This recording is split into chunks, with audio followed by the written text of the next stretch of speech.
Navbatdagi noyob topilma Hyundai Starex 2020-yil zavodskoy propan bir tomchi kraskasi yo'g'idan. Shu mashina har safar qo'ysam prosmotr bangiladi. Qisqa muddatda sotiladi. Chunki ko'pchilik shu mashina asl muxlisi. Gapim to'g'ri bo'lsa like bilan tasdiqlab qo'ying. Farg'onalik obunachimga qarashli. Hamma yo'g'ini ko'rdim. Mashinada bir tomchi kraska yo'q, udar kaltagi yo'q, chizilgan, qirilgan joylar yo'q. Hamma yo'g'i chotki. Mana bu balolarni qarang, 100% yangi. O'zini zavodskoy diskalarda paroglari bor, eshiklar avtomatik ochiladi. Savlat qarang, savlatni.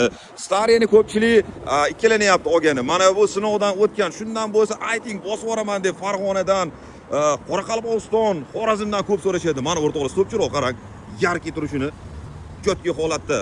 Orqada parktroniklar bor, zadniy kameralar bor. Zavodskoy propan LPG saloni bitta ko'ring, saloni vosh chiroyli buni. Tomonlari ham zo'r holatda R17. Mana barcha balolar 100% yangi.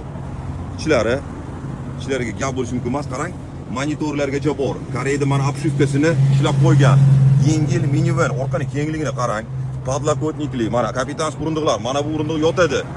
Salonga gap bo'lishi mumkin emas, o'ta go'zal. Mana atamankalargacha bor. Mashina O'zbekiston bo'ylab kira qilmagan. Asl holatda ko'ryapsiz. Himchiska, mo'yka bo'lmagan, tayyorlanmagan mashina. Qarang, monitorlar o'rnatilgan. Avtomat korobka, chim solingan. Salonda umuman chizilgan, qirilgan joylari yo'q. Avto ko'ryapsiz mana. Avtomatik eshiklar yopiladi. Oldin qarang, mana faralari yarki turibdi. Tayyorlamagan emas, sepkilchalar bo'lib turibdi. Radnoy. Kapot ostida zavodskoy propan 4 silindrli. Ichki qismlarini qarang, pechat holatida. 1 gram mo'y oqmagan. Ko'p-quruq, suxoy holatda.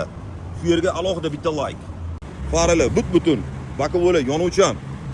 Tomonlari polniy elektropaket, multimediya rul.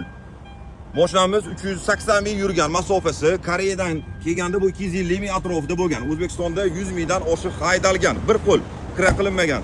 Narxi keladigan bo'lsak, bu savlatli minivanimizning narxi o'rtoqlar $26,900. Oz-moz kami bor. Faqat naqdga sotiladi, variant kredit pulga yo'q. Kimga qiziq bo'lsa, video pastiga egasini nomerini qoldiraman. Umuman ustuni kerak yo'q. Mashina haqiqatan radnoy, chotki holatda. Pulini gaplashing, notarsi pulni sanang. Shunaqa mashina muxlisimiz o'zi bitta like bosib qo'ying. Imkon bo'lsa bosib yuborarmidingiz yo siz uchun bu mashina kattalik qiladimi? Kommentariy fikrlarni qoldiring. Minivanlarni zo'r keng assortimentda yangiliklarni o'tib bormaslik uchun sahifamga obuna bo'ling.